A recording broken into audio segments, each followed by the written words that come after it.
Hello guys, এখানে কিন্তু মুন্নাভাই তাই ভিডিও বানাচ্ছিল ব্রোকেন ভাইয়ের সাথে। তারপর আমি তার ভিডিওতে ঢুকে পড়ি এবং লাইভ স্ট্রিমে থাকা অবস্থায় আমি কাস্টমে ঢুকি, কিন্তু কাস্টম খেলতে পারিনি। পেতে বসে খেলা দেখছিলাম, সেই সময় মুন্না ভাই আর ব্রোকেন ভাই কাস্টমে স্টার্ট করে দেয়। দেখেন ভাই, মুন্না ভাই কি বট! একটা কাস্টমে সাধারণ প্লেয়ার কি হয়েছে মারতে পারে না, হ্যাক লাগাইছে খেলে তার একটা প্রমাণ দেখা গেল আরো। সেই সাধারণ কাস্টমই খেলতে পারলো না, সে ভিডিও বানাই কেমনে ভাই?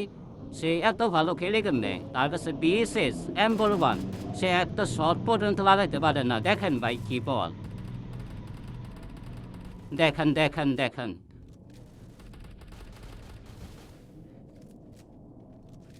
এতে কিন্তু এনিমে লাস্ট করছিল, সে রিভাইভ পয়েন্টে বসে পড়ে।